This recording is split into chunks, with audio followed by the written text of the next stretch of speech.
ஞானசம்பந்தர் திரு ஆரூரினுக்கு வருதற்கு உரிய பகுதி 2409 ஆரூரினுக்கு ஞானசம்பந்தர் வருகிறார். அவரை ஆரூரிலே இருக்கக்கூடிய அன்பர்கள் எல்லாம் வரவேற்று தொழுகிறார்கள். புறத்தே இருக்கக்கூடிய சிவனாக ஞானசம்பந்தரை அவர்கள் காணுகிறார்கள். அகத்தே இருக்கக்கூடிய சிவனை காண இயலாது. புறத்தே இருக்கக்கூடிய சிவனாக ஞானசம்பந்தரை அவர்கள் அனைவரும் ஏற்றுகிறார்கள், போற்றுகிறார்கள். அங்கிருந்து தொடங்குகிறோம். ஆகவே ஆரூரில் ஞானசம்பந்தர் செஞ்சொல் வண்தமிழ் திருப்பதிகத்தை இசையெடுத்து நஞ்சு போனகமாக்கிய நம்பர் முன் பாடி மஞ்சு சூழ் திரு மாளிகை வாயிலின் புறம் போந்து அஞ்சு எழுத்தின் மெய் உணர்ந்தவர் திருமடம் அணைந்தார். அதாவது அந்த திருமடத்துல தங்கியிருந்த பிள்ளையார் இங்கு சொல்லப்படக்கூடிய பதிகம் கிடைக்கல. எப்படின்னா திருப்பதிகத்து இசை எடுத்துன்னு அந்த ஆரூரிலே அந்த சூழலிலே அவர் பாடின பதிகம் கிடைக்கல.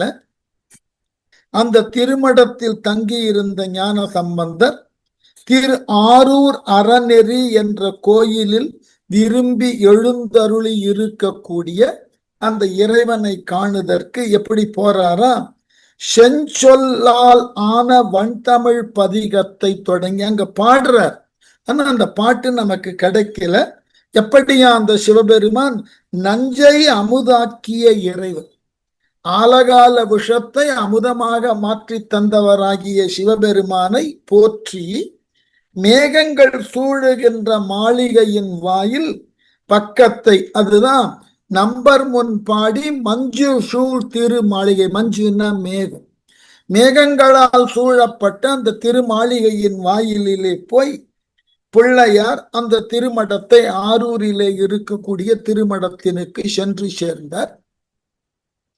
அங்கு அணைந்து அமர்ந்து அருளுவார்.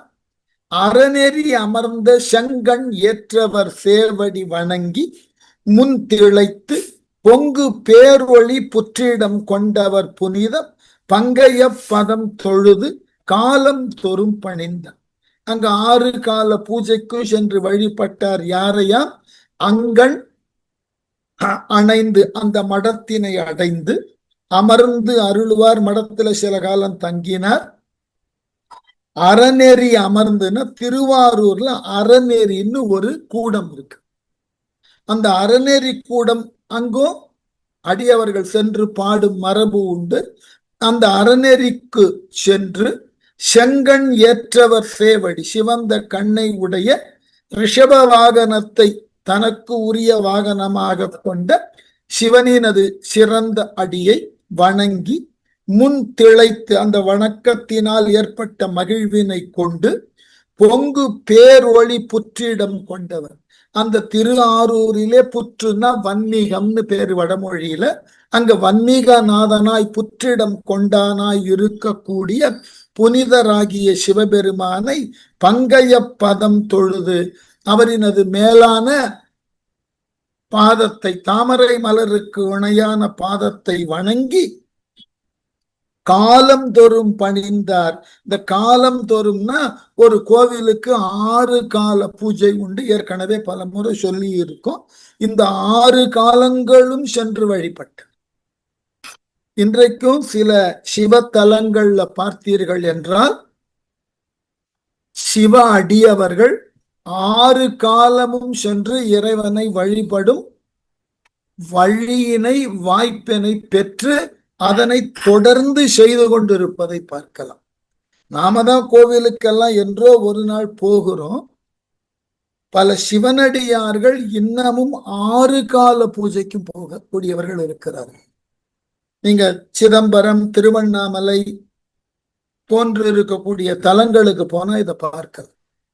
இதற்கு என்று காலம் தப்பாமல் செல்வார்கள். ஆகவே காலம் தோறும் பணிந்தார்.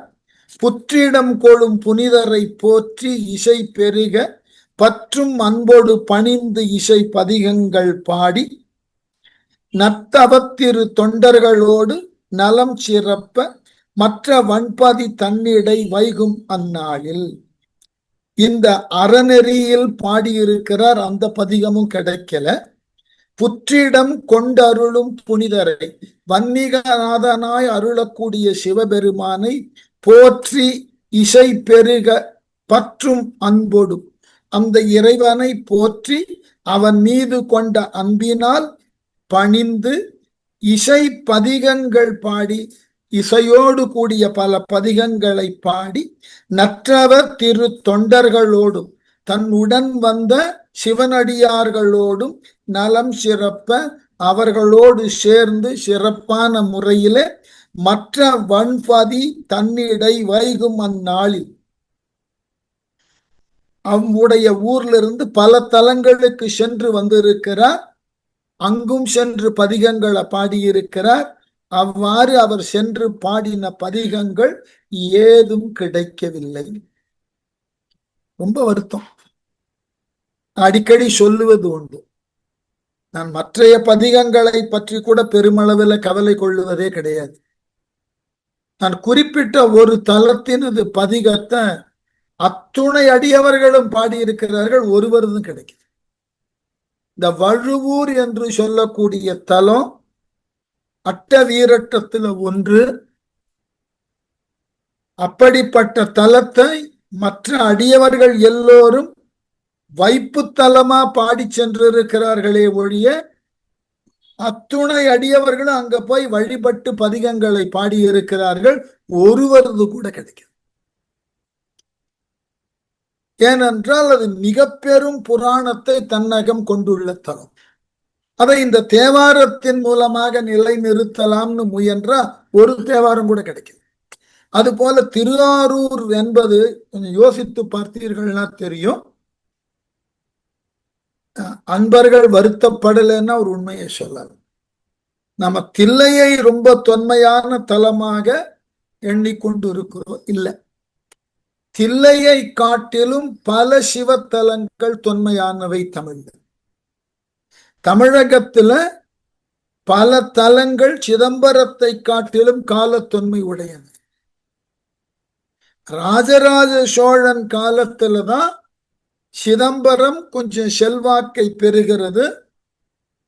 அதன் பிறகு பாண்டியர்கள் ஹொய்சளர்கள் காலத்துலதான் தில்லை என்பது மிக பெரியதாகிய அளவிலே போற்றப்படக்கூடிய தலமாக மாறுகிறது. அதனாலதான் தேவாரங்கள்ல யாரும் தில்லை என்றோ சிதம்பரம் என்றோ பாடல, கோவில்னு தான் பாடியிருப்பார். ஆனால் அந்த தில்லையம்பதிக்கு எல்லாம் கால தொன்மை உடைய சில தலங்கள்ல அண்ணாமலை ஒன்று, திரு ஆரூர் ஒன்று, காஞ்சி, இதெல்லாம் மிக மிக தொன்மை வாய்ந்த தலங்கள். இப்ப உதாரணமா காஞ்சியில இருந்த கைலாசநாதர் கோவில் தான் தமிழகத்துல முதலாக உருவாக்கப்பட்ட கற்றளி. கற்களை வெட்டி கொணர்ந்து அதை முறையாக அழகுற செதுக்கி அமைக்க பெற்ற கோவில்ல முதன்மையான கோவில் எதுன்னா கைலாசநாதர் கோவில். ராஜசிம்ம பல்லவன் காலத்துல கட்டப்பட்டது. அவனுக்கு தொடர்புடைய ஒரு அடியவர் புராணம் தேவைன்னா பூசலார் நாயனர். அந்த ராஜசிம்ம பல்லவன், அவனுக்கு பின்னாடி 11 பல்லவ மன்னர்கள் வந்திருக்கிறார். அதுல கடைசியா வந்த மன்னவன் அபராஜிதன். அவனோடு போர் செய்து சோழ சாம்ராஜ்யத்தை நிலைநிறுத்தியவன் விஜயாலயன். விஜயாலயனுக்கு பிறகு 7 பேர் வந்து 8வது தான் அருள்மொழிவர்மன் என்கின்ற ராஜராஜன். அப்ப இத்துணை நெடுங்காலத்திற்கு பிறகுதான் சிதம்பரம் செல்வாக்கு பெற்றது. அதனால்தான் சிதம்பர நடராஜர் சன்னதி ஒய்சளர்கள் கட்டிடக்கலை. அது நம்முடைய சோழர்கள் கால கட்டிடக்கலை கிடையாது, பல்லவர்கள் கால கட்டிடக்கலையும் கிடையாது, நகரி கலையில வல்லது. அதனால இவ்வளவு தொன்மையும் பெருமையும் உடையதாகிய இந்த பகுதிகளை ஆரூர் என்பது மிக பழமையான ஒரு ஊர். அந்த ஊரில் இருந்து கொண்டு அங்கு பாடின பதிகங்கள் பல நமக்கு கிடைக்கல. அதே போல வழுவூர். அதனால அந்த பதிகங்கள் கிடைத்தால் இந்த தலங்களினது தொன்மை தேவாரங்களின் மூலமாக நிரூபிக்கப்படும். வாய்ப்பில்லாம போயிற்று. சோழ மரபை தாண்டி சூரிய குல தோன்றல்கள் மரபுல முசுகுந்தன் வருகிறான். அதாவது ராமன் பிறந்த மரபுல வருகிறான் முசுகுந்தன். அதனால்தான் சோழர்கள் குலமே சூரிய குலம்னு சொல்ற மரபு உண்டு. அதனால இந்த வரலாறுகளை எல்லாம் நாம தெரிந்து கொள்ளணும்னா தேவாரம் கிடைத்திருந்தால் இன்னமும் கொஞ்சம் அழுத்தமுறை சொல்ல முடியும். வாய்ப்பில்லாமல் போயிற்று. ஆகவே அந்த தலங்களுக்கெல்லாம் சென்று அந்த திரு ஆரூரிலே வைகக்கூடிய தங்கக்கூடிய நாட்கள்ல அவர் பாடின பதிகங்கள் எல்லாம் எதுவும் கிடைக்கல.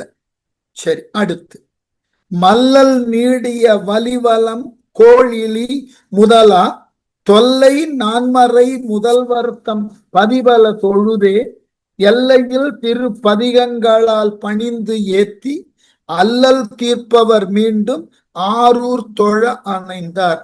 ஆரூரை மையமாக கொண்டு பக்கத்தில் இருக்கிற ஊருக்கெல்லாம் போயிட்டு ஒன்று மல்லல் நீடிய வலிவலம். இந்த மல்லல் நீடிய வலிவலம்னாக்க அந்த திருவலிவலம் செழிப்பு மிக்க நகர். வலிவலம்ன்றது நாகப்பட்டினத்துக்கு பக்கத்தில் இருக்கிற ஒரு அழகான ஊர். கோலிழின்றது 9 கிரகங்களும் இல்லாத ஊர். இன்றைக்கு அதனுடைய பெயர் திருக்குவளைன்னு பெயர். முன்னாள் முதல்வராக தமிழகத்தை ஆண்ட திரு கருணாநிதியினது ஊர் கோழிலி. அந்த கோழிலி என்பது சப்தவிடங்க ஸ்தலத்தில் ஒன்று. அங்கு நவகிரகங்களினது ஆட்சி செல்லாது. ஆகவே அங்கு நவகிரகங்களுக்கு இடமே கிடையாது. எந்த கிரகங்களினது தோஷமும் அங்கு பற்றாது. அதனால்தான் அதுக்கு பேரு கோள் இலி. எந்த கிரகங்களினுடைய ஆட்சியும் செல்லாத இடம். ஆகவே கோழிலி முதலா தொல்லை நான்மறை முதல்வர்த்தம் பதிபல தொழுதி. தொன்று தொட்டு வரக்கூடிய வேதங்களை சொன்னவராகிய மூலவர் இறைவன் சிவபெருமான் குடியிருக்கக்கூடிய பல பதிகளை தொழுது, பல இடங்களுக்கு சென்று தொழுது, எல்லையில் திரு பதிகங்களால் பணிந்து அளவில்லாத பதிகங்கள் பாடினார். பாடி அல்லல் தீர்ப்பவர் மீண்டும் ஆரூர் தொழ அணைந்தார். எல்லோருடைய துன்பங்களை தீர்ப்பவராக இருக்கக்கூடிய ஆரூரில் குடிகொண்டிருக்கக்கூடிய இறைவனை காணுதற்கு மீண்டும் திருவாரூர்க்கே வந்தார். இந்த 2 வலிவலத்திலும் கோள் இலி என்ற திருக்குவளையிலும் பாடிய பதிகங்கள், வலிவலத்தில பூவியல் புரிகுழல் என்று தொடங்கக்கூடிய பதிகம் வியாழ குறிஞ்சியில் அமைந்தது. அதுக்கப்புறம் ஒல்லை ஆறு என்று சொல்லக்கூடிய மற்றொரு பதிகம், அது பழந்தக்க ராகத்தில அமைந்த பதிகம். கோழிலியில நாளாய போகாமே என்று தொடங்கக்கூடிய பதிகம், அது பழந்தக்க ராகம் என்ற பண்ணில் அமைய பெற்ற பதிகம். இதற்கப்புறம் ஏமப்பேரூர், திருச்சாட்டியக்குடி போன்ற தலங்களுக்கும் அவர் சென்றதற்கு உண்டான குறிப்புகள் இருக்கு. ஆனால் அவைகளில் கொண்டு அங்கு பாடப்பட்ட தேவாரங்கள் ஏதும் கிடைக்கவில்லை. ஊரு காதலில் ஒளி வளர் புற்றிடம் கொண்ட ஆறுலாவிய சடைமுடி ஐயரை பணிந்து நீரு வாழ்வன நிகழ்ந்திரு திரு தொண்டர்களோடும் ஈரிலா திருஞான சம்பந்தர் அங்கிருந்தார். திருவாரூர்ல சில காலம் தங்கினார். எப்படி? ஊரு காதலில் தோன்றக்கூடிய மிகுதியான அன்பினால் ஒளி வளர் புற்றிடம் கொண்ட, ஒளியை கொண்டவரும் வன்மிகம் என்ற புற்றினை இடமாக கொண்டவருமாகிய ஆறுலாவிய சடைமுடி, கங்கை ஆறினை தலையிலே கொண்டவராகிய நீண்ட சடாமுடியை உடைய ஐயரைனா முதல்வரை சிவபெருமானை பணிந்து நீரு வாழ்வென நிகழ்ந்திரு தொண்டர்களோடு, திருநீரே தம் வாழ்வு எனும் திரு உளமுடைய திருத்தொண்டர்கள், நீரு பூசுவதே தங்கள் வாழ்க்கையின் குறிக்கோள்.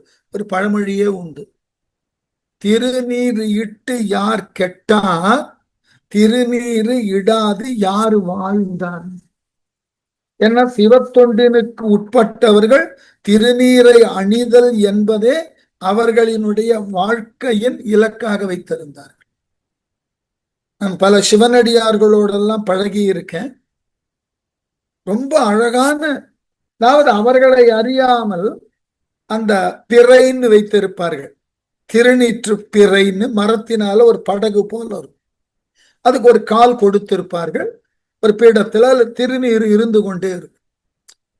ஒரு 10 நிமிடத்திற்கு ஒருமல் அவர்களை அறியாமல் கை அங்கு போகும், திருநீர் எடுத்து நெற்றியில பூசிக்கொள்ளும். பல சிவனடியாரை நான் பார்த்திருக்கேன். அதுபோல யாரேனும் அவரிடம் திருநீர் கேட்க வந்தால் திருநீர் எடுத்து கொடுப்பார்கள். கொடுத்ததற்கு பிறகு தங்கள் நெற்றியிலும் பூசிக்கொள்வார்கள். அதாவது இதற்கெல்லாம் நேரம், காலம், முறையெல்லாம் கிடையாது. திருநீற்றை எப்பொழுதும் அணிய வேண்டும், எங்கு வேண்டுமானாலும் அணிய வேண்டும்.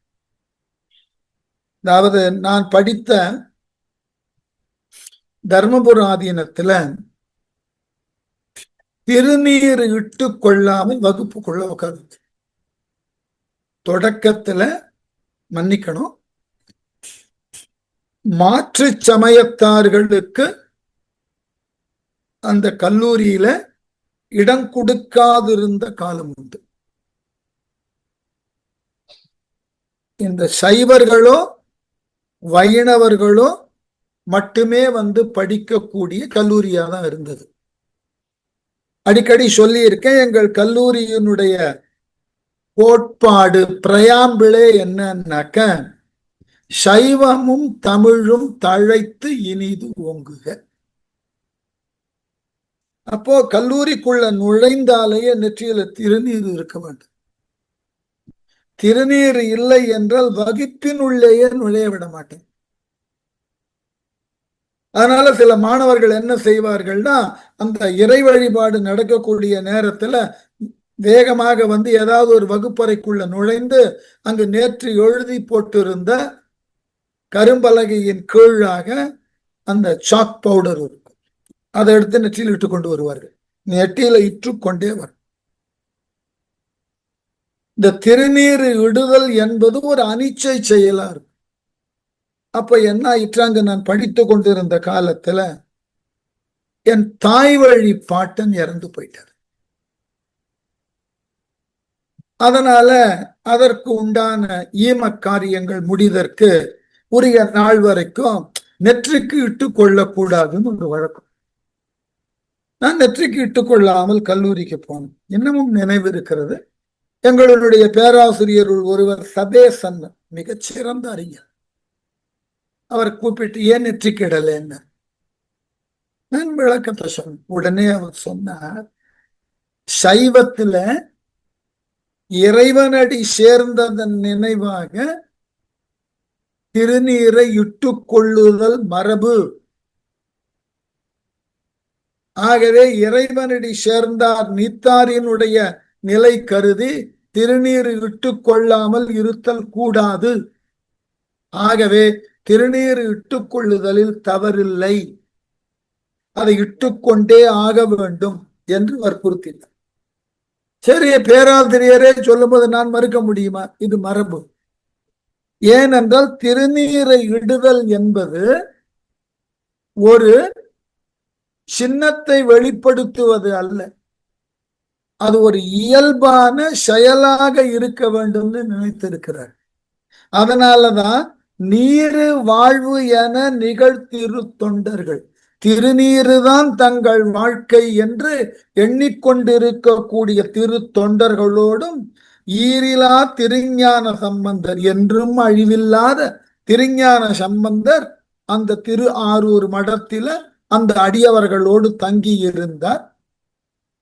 அங்கு நன்மையில் வைகும் அந்நாள் சில அகல தங்கள் தன் திரு நாவினுக்கு அரசரை நயந்து பொங்கு சீர் புகழூர் தொழ அருளினார் போவார் தங்கும் அப்பதி புறம்பனை சார்ந்தருள் செய்வார்.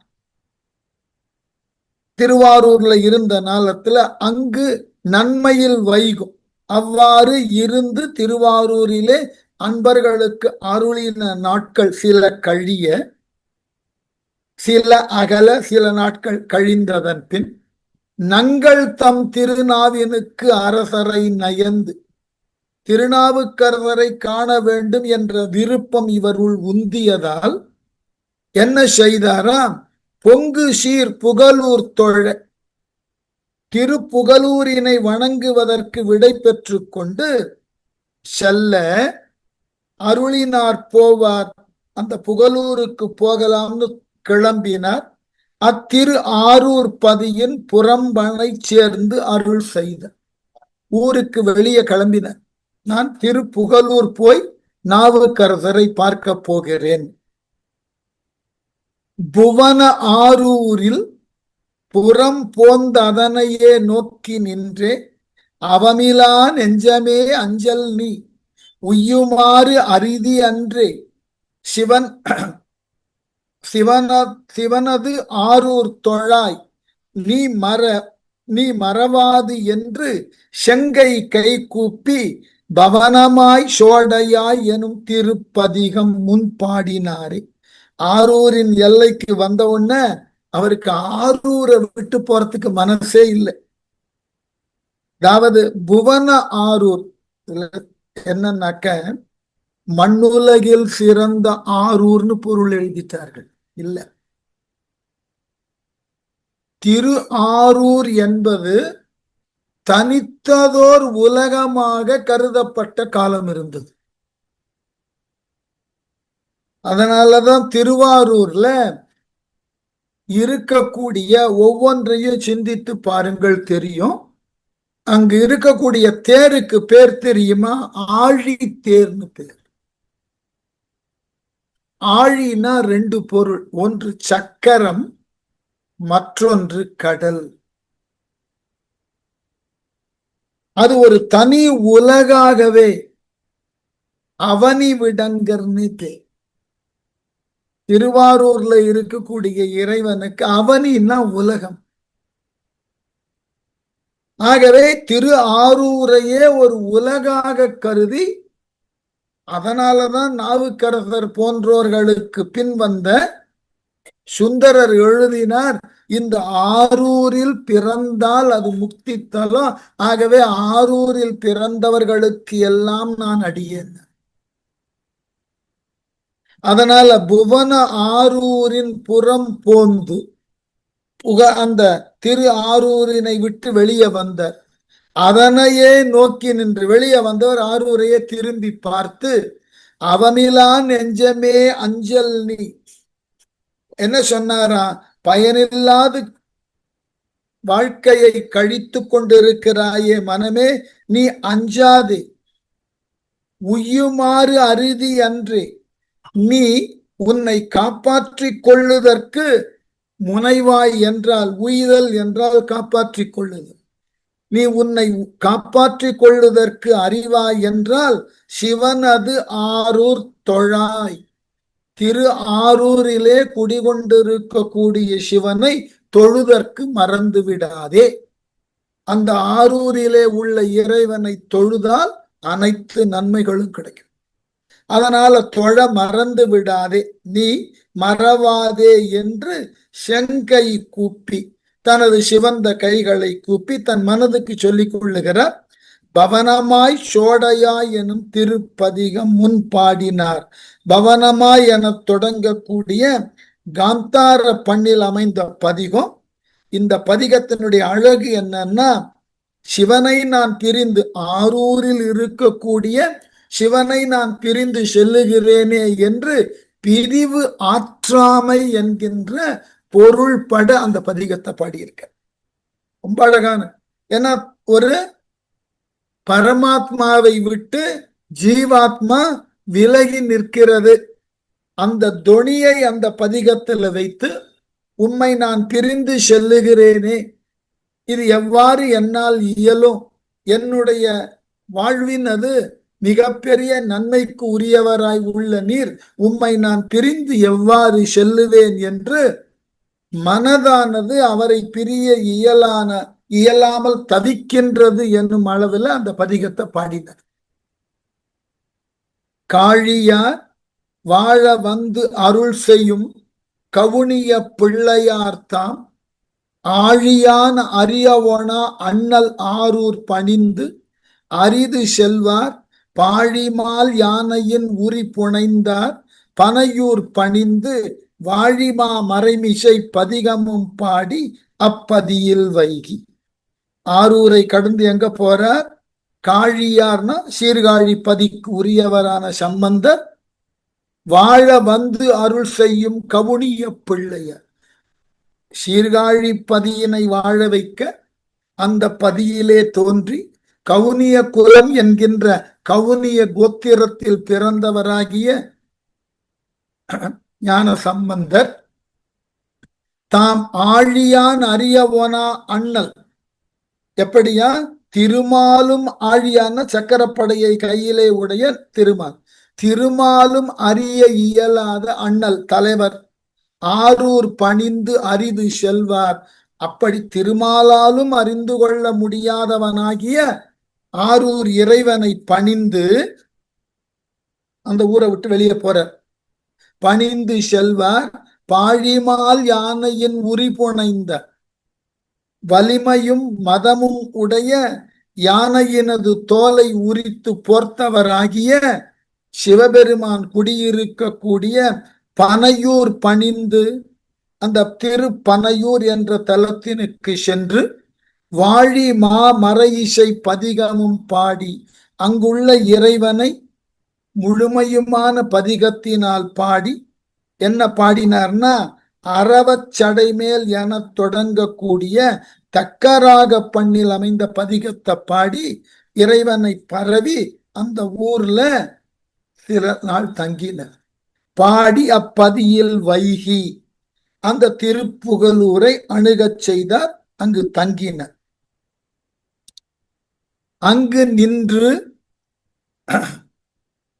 அரிது எழுந்து அருளுவார் அகில காரணரும் ஆனார் தங்கு நற்பதிகளும் பிற பணிந்து அருளி வன்தமிழ் புனைந்தே எங்கு மெய்த்தவர் குழாம் எதிர்கொள தொழுது எழுந்து அருளி வந்தார் பொங்கு தன் பாசடை பங்கைய புனல் வயல் புகலூர் சார. அந்த பனையூரிலை தங்கி அங்கிருந்து எங்க போனார்? புகலூர். எப்படிப்பட்ட புகலூரா? அங்கு நின்று அரிது எழுந்து அருளுவார். அதாவது அந்த தலத்துல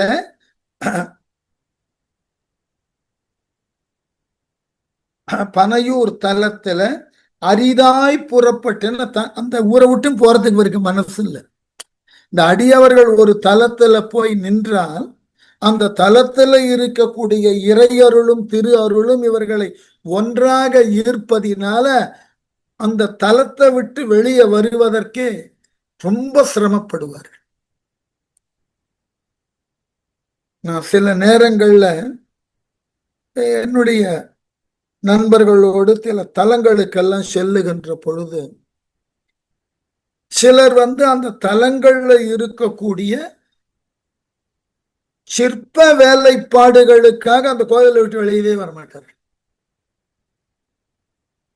இவ்வளவு அழகான சிற்பங்களை எல்லாம் விட்டு விட்டு எப்படி வருவது? நீங்க குடந்தைக்கு போனீர்கள் என்றால், கும்பகோணத்துக்கு போனீர்கள் என்றால், பக்கத்துல ஒரு தலம் இருக்கு, பட்டீஸ்வரம்.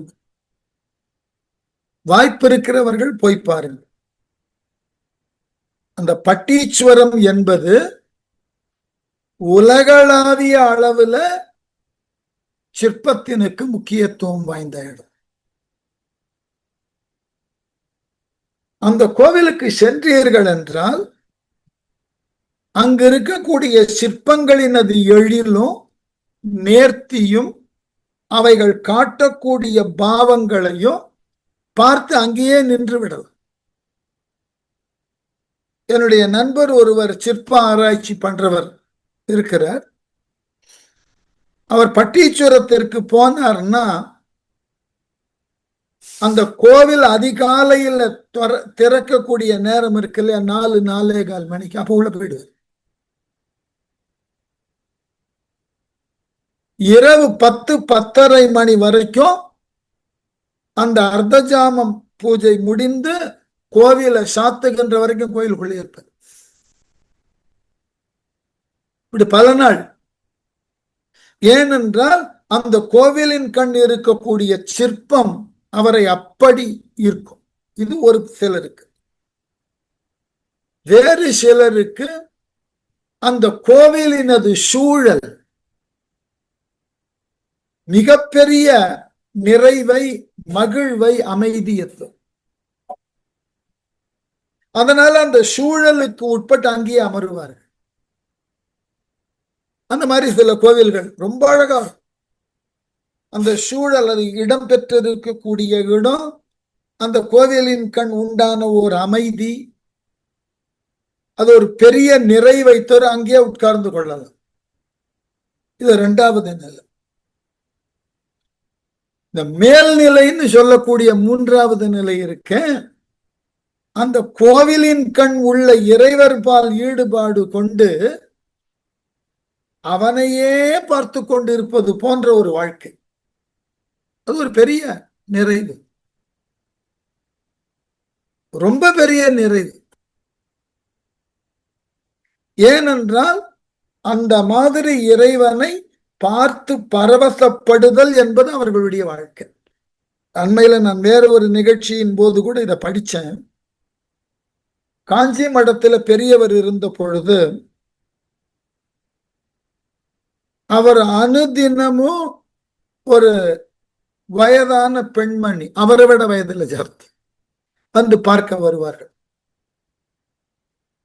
நாளாக ஆக அந்த வரக்கூடிய பெண்மணிக்கு கண் பார்வை மங்கி விட்டது. ஒரு முறை மடத்திற்கு வருகின்ற பொழுது அவர் எங்கோ மற்றவர்களோடு பேசிக் கொண்டிருந்தார்.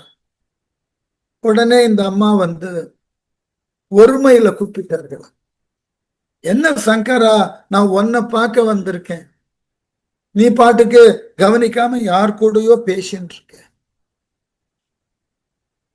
அப்படின்ன உடனே விறுவிறு என்று அவர் வெளியே வந்தார். வந்துட்டியா பாட்டி, இந்தா என்ன பார்த்துக்கோ. பார்வை சரியில்லைன்னு உடனே சூரிய ஒளி தன் மீது படக்கூடிய இடத்துல போய் நின்று கொண்டாராம், வெறுங்காலோடு பெரியவர். இப்ப வெளிச்சத்துல நின்று இருக்கேன், நன்னா என்ன பார்க்க முடியறதா, பார்த்துட்டியா, சரி சந்தோஷமா, சரி கிளம்பு. உண்மையான ஆழங்கால் பட்ட பக்தி இருந்தால் இறைவனையே நமக்கு முன் வந்து நிற்க வைக்க முடியும். இது 3வது நிலையில பேசப்படக்கூடிய பக்தியின் ஆளுமை. அதனால அடியவர்கள்லாம் கோவிலுக்குள்ள போனா அவர்கள் காட்டக்கூடிய அன்பினால் இறைவனும், இப்படிப்பட்ட இறைவனை விட்டு நாம் பிரிகிறோமே என்கின்ற ஆதங்கத்தில் அடியவரும் அங்கேயே ஒன்றி நிற்பார்கள். போகலாமா வேண்டாமா, ஐயோ போக முடியலையே, இந்த இடத்தை விட்டு செல்லுவதா என்ற அந்த கவலை அவர்களுக்கு இருக்கும்.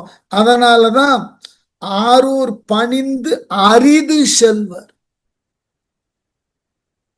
அப்படி போனதுக்கு அப்புறம் பாழிமால் யானையின் உரி புனைந்தார் பனையூர் பணிந்து வாழி மாமர இசை பதிகம் பாடி அந்த பதியில தங்கிட்டு அடுத்த ஊருக்கு போறார். எங்க? புகழூருக்கு. அங்கு நின்று அரிது எழுந்து அருளுவர். அந்த ஊரை விட்டு அவரால் உடனுக்குடனா வெளியே கிளம்ப முடியல, பனையூரை விட்டு. அகில காரணரும் ஆனர். இந்த உலகம் உருவாகிறதுக்கு காரணர் சிவன். தங்கு நற்பதிகளும் பிறப்பணிந்து, மற்றைய தலங்களுக்கும் போனதாக குறிப்பு இருக்கு, எதுவும் கிடைக்கல. அருளி வன்தமிழ் புனைந்து எங்கு மெய்த்தவர் குழாம் எதிர்கொள்ள. உண்மையான தவத்தினை செய்யக்கூடிய அடியவர்கள் எதிர்கொண்டு அழைக்க தொழுது எழுந்து அருளி வந்தார். எல்லா தலங்களுக்கும் சென்று தொழுது அங்குள்ள அடியவர்களுக்கு அருளினை தந்து எங்கு போய் நின்றார்? இறுதியில பொங்கு தன் பாசடை பங்கயம், மிகுதியான பசிய இலைகளும் தாமரை மலர்களும் மலர்ந்திருக்கக்கூடிய வயலால் சூழப்பட்ட ஊராகிய புகலூரை சென்று சார்ந்தார். அந்த புகலூர்ல நாவுக்கரசர் இருக்கார். நாவினுக்கு அரசரும் நம்பி சீர் முருகரும், ஏன்னா முருகன் ஒரு நாயன்மார், முருகநாயனார். மற்ற நாம சேவுகைத்தவர் திரு தொண்டரானவர்கள் முன் சென்று சீத பூவினில் பொலி புனர் புகழியார் போதகத்தே எதிர்பணிந்தே மேவ மற்றவருடன் கூடவே விமலர் கோயிலை அடைந்தார். திரும்ப திரும்ப சொல்லக்கூடிய பகுதி. ஒரு அடியவர் ஒரு தலத்துல எழுந்து அருளினாலே அது பெரிய பாக்கியம்.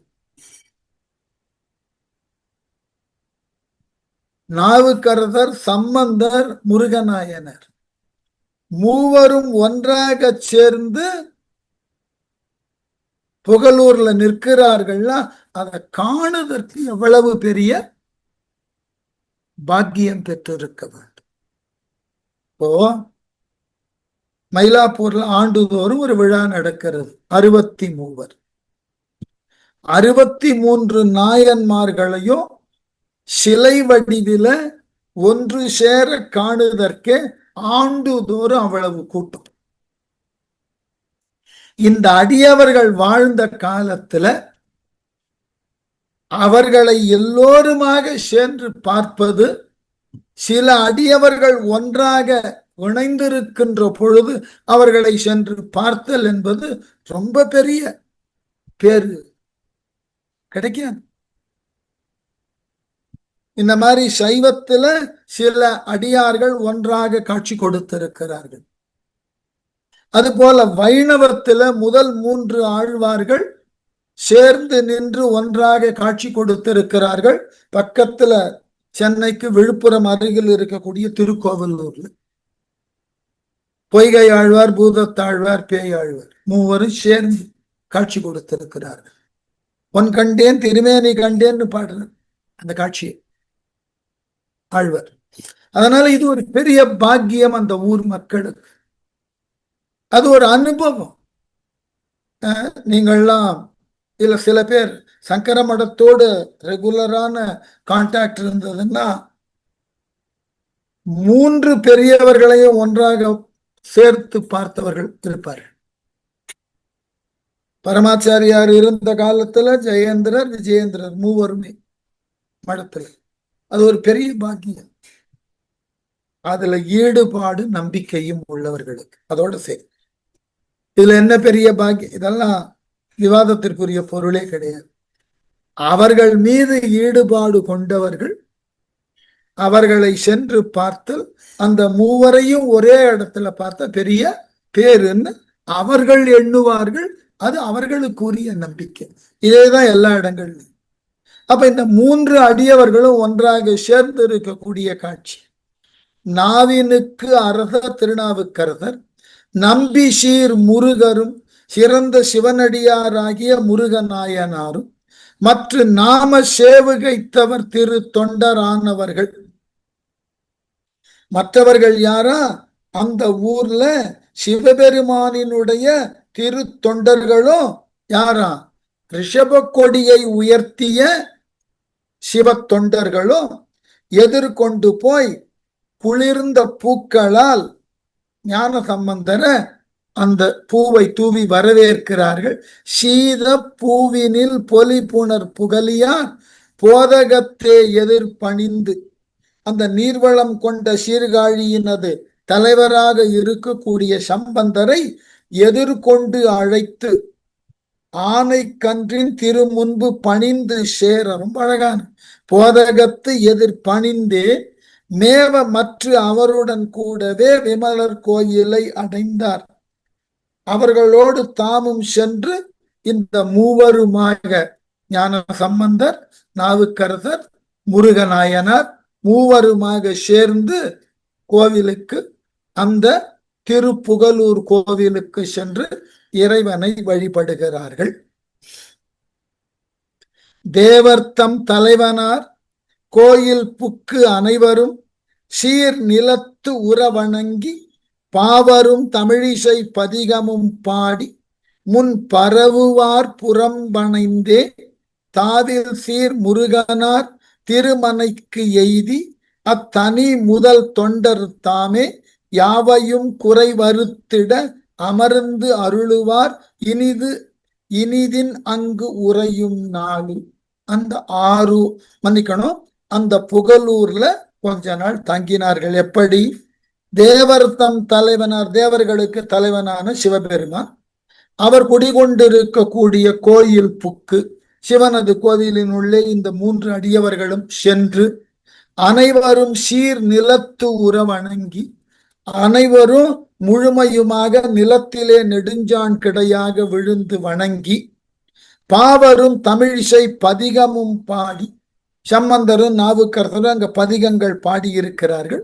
இந்த 2 பேர் பாடின பதிகமும் கிடைக்கல. பரவுவார் புறம்பணைந்து பாடி பரவி கோவிலை விட்டு வெளியே வந்து தாவில் சீர் முருகனார் திருமனைக்கு எய்தி, குற்றமற்ற சிவத்தொண்டு புரியக்கூடியவராகிய முருகநாயனார் இருக்கக்கூடிய அவர் இல்லத்திற்கு இவர்கள் இருவரும் சென்று சேர்ந்தார்கள். அத்தனி முதல் தொண்டர் தாமே ஒப்பிலாத முதன்மை கொண்ட அத்திரு தொண்டராகிய முருகநாயனார் யாவையும் குறை அறுத்திட அமர்ந்தருளுவர்.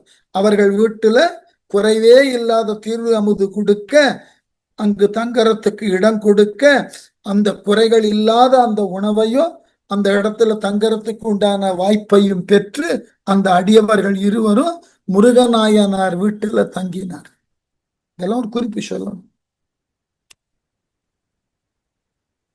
போன முறை நடத்தின போது சொன்னேனா அல்லது சொல்லாமல் விட்டேனான்னு தெரியாது. அதாவது இன்றைக்கு நடைமுறையில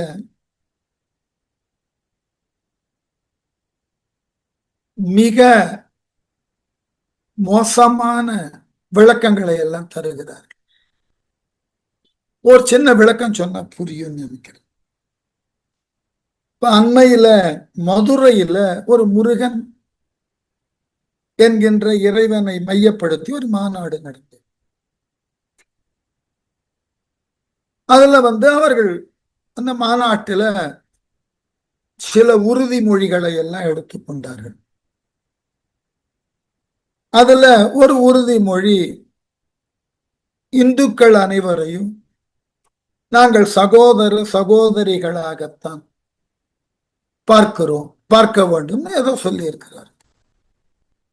உடனே மாற்று நிலையில இருக்கிறவர்கள் எல்லாம், அப்ப இந்துக்களை எல்லாம் சகோதர சகோதரின்னு எடுத்துக்கொண்டால், உங்களுக்கு திருமணம் செய்து கொண்டால் பிற மதத்தில் இருப்பவர்களை திருமணம் செய்து கொள். இது ஒரு குதர்க்கமான, நம்ம இந்திய அரசியல் அமைப்புல இந்தியர்கள் அனைவரும் எடுத்துக்கொள்ளக்கூடிய உறுதிமொழியில இந்தியர்கள் அனைவரும் சமம், இங்கு இருக்கக்கூடியவர்களை சகோதர சகோதரிகளாகத்தான் எல்லோரும் பார்க்க வேண்டும்னு உறுதிமொழி எடுத்துக்கொண்டோம்னா, அப்ப திருமணம் செய்து கொள்ளணும்னா வெளிநாட்டுல இருந்தா பெண்ணை கல்யாணம் பண்ணிக்க முடியும். எதற்கு இது சொல்லுகிறேன்னா, ஞான சம்பந்தர் வாழ்ந்த காலம் சமய மறுமலர்ச்சி தோன்றின காலம். சிவன் அடியார்களாக வந்தவர்கள் அனைவரும் அந்தணர்கள் அல்ல, ஞாபகம் வச்சு. ஒரு சில அந்தணர்கள் இருந்தார்கள், எல்லோரும் அந்தணர்கள் அன்று.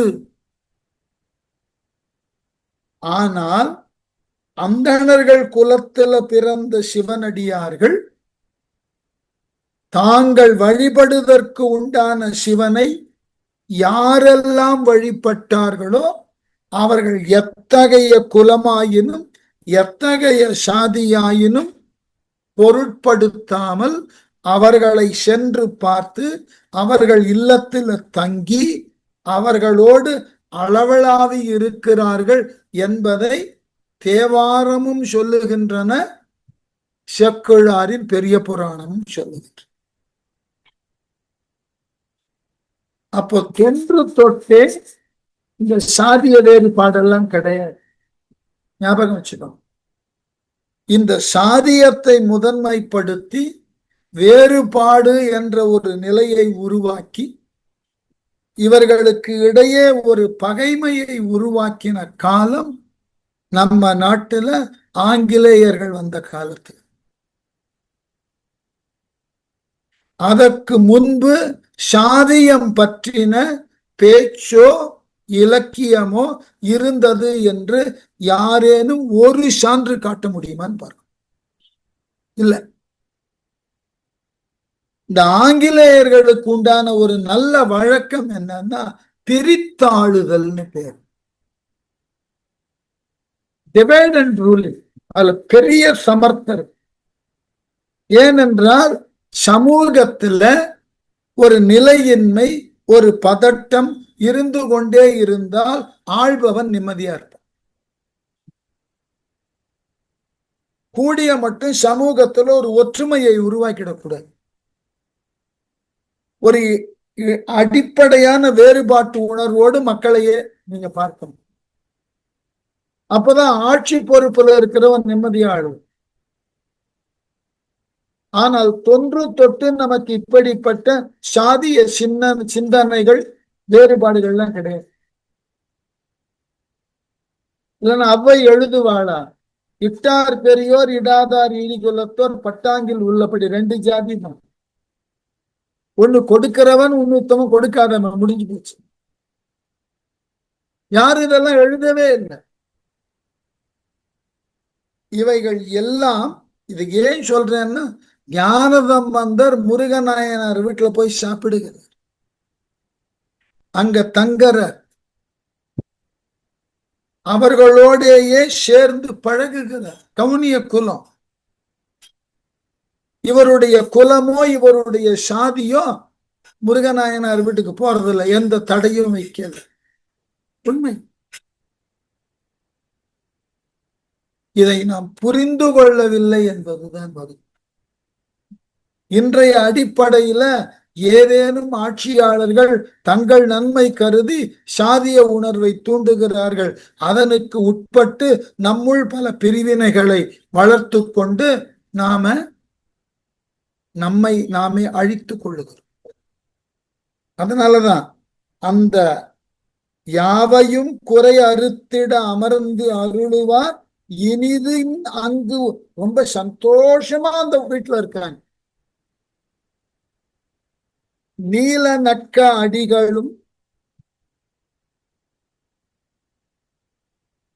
நிகழ் சிறு தொண்டரும் உடன் அணைந்து எய்து நீர்மை சீலமெய்த்தவர்களும் கூடவே கும்பிடும் செய்கை நேர் நின்று வாய்மை சாலமிக்கு உயர் திரு தொண்டின் உண்மை திறம் தன்னையே தெளிய நாடி காலம்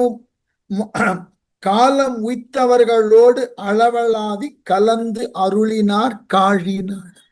இன்னும் 2 பேர் சேர்ந்து கொள்ளுகிறார்கள். யாரு? நீல நக்கர்.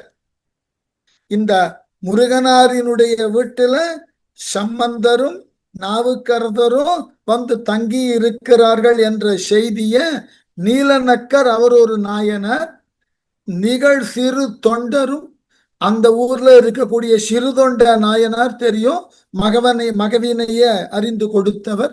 தொண்டரும் உடன் அணைந்து எய்து நீர்மை. என்ன, நாவுக்கரசரும் சிறு தொண்டரும் பல்லவர்கள் காலத்தோடு தொடர்புடையவர்கள்.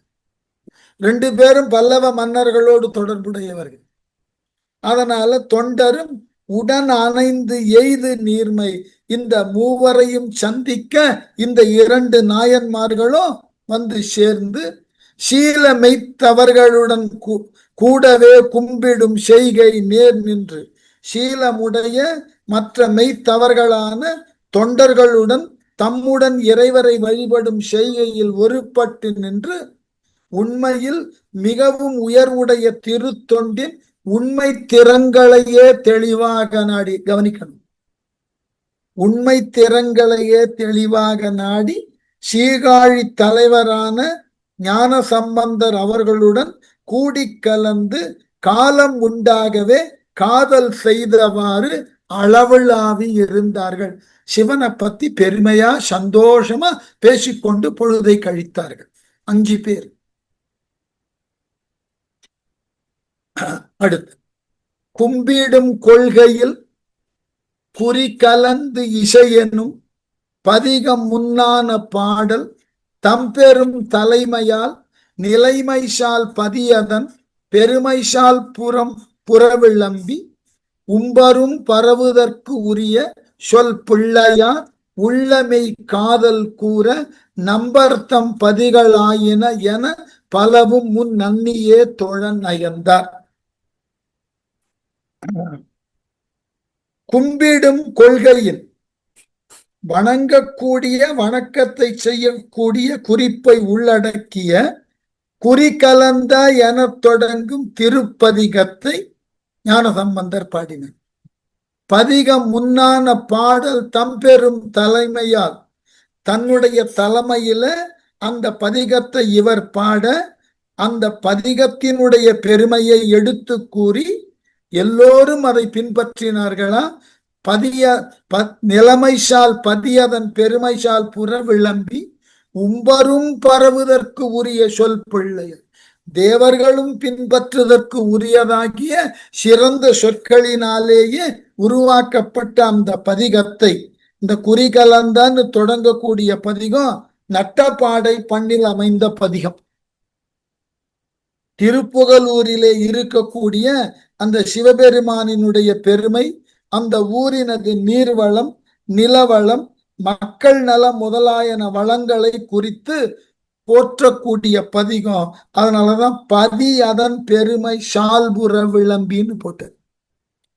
எப்படியா? தம்பெரும் தலைமையால் நிலைமைசால் பதியதன் பெருமை சால்புற விளம்பி. அதுக்குதான் நான் பல முறை சொல்லியிருக்கேன், இந்த நட்டப்பாடை பண்ண கொஞ்சம் ஆராய்ச்சி பண்ணணும்.